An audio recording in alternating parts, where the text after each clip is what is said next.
प्रश्न, the area of adjacent figure is, ये एक फिगर दिया गया है, कह रहा है कि इसका क्षेत्रफल क्या होगा। अब इस फिगर में गौर करो, ये क्या है, ये क्या है, ये एक स्क्वायर दिख रहा है। ये देखो ये क्या है, एक स्क्वायर दिख रहा है, और ये दोनों क्या है, उसकी भुजाओं पर बने दो ट्रायंगल्स हैं। ठीक है, अब इस ट्रायंगल का आधार कितना है, 4 सेंटीमीटर। इस ट्रायंगल का भी आधार है 4 सेंटीमीटर, और ये स्क्वायर, ये जो बढ़ गया है, उसकी भुजाओं की लंबाई क्या है, 12-12 सेंटीमीटर। चारों भुजाओं की लंबाई है।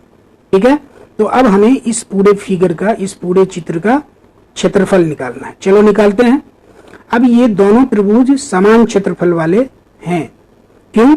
इसलिए कि देखो इसके आधार की लंबाई भी वही है 4 सेंटीमीटर, और ऊंचाई भी बराबर है। चूंकि दोनों वर्ग की भुजाओं पर बने त्रिभुज है, तो ऊंचाई भी बराबर होंगे इन दोनों के, तो ये क्षेत्रफल भी इन दोनों के बराबर होंगे। यानी कि 2 गुने त्रिभुज का क्षेत्रफल, 2 त्रिभुज थे तो लिख दिया 2 गुने त्रिभुज का क्षेत्रफल। अब तीसरा इसमें क्या था, ये वर्ग था, तो लिख दिया वर्ग का क्षेत्रफल। यानी कि इस पूरे चित्र का, इस पूरे फिगर का क्षेत्रफल कितना होगा, 2 गुने त्रिभुज का क्षेत्रफल जोड़ वर्ग का क्षेत्रफल। ठीक है, अब चलो 2 गुने त्रिभुज के क्षेत्रफल का आप लोगों ने सूत्र पढ़ा होगा, 1/2 गुने आधार गुने ऊंचाई, और वर्ग के क्षेत्रफल का क्या सूत्र होता है, भुजा स्क्वायर।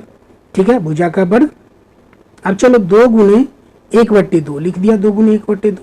आधार कितना था, ये रहा आधार 4 सेंटीमीटर, तो लिख दिया 4, और ऊंचाई कितनी थी, 12 सेंटीमीटर, ये भी क्या है 12 सेंटीमीटर, तो लिख दिया 12 सेंटीमीटर।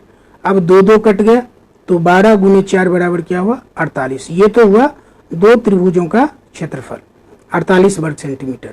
अब इस वर्ग का क्षेत्रफल, तो भुजा का वर्ग था, भुजा कितना है 12, और 12 गुने 12 लिखेंगे, और ये जब गुना करेंगे तो आएगा 144।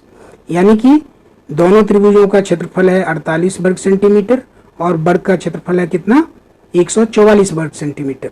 अब सबको जोड़ लेंगे तो कितना आएगा, 192 वर्ग सेंटीमीटर। यानी कि इस पूरे चित्र का क्षेत्रफल कितना होगा, 192 वर्ग सेंटीमीटर। तो हमारा उत्तर कहाँ पर है, ये रहा 192 वर्ग सेंटीमीटर। विकल्प कौन सा है, 3। तो सही उत्तर क्या है, ये विकल्प संख्या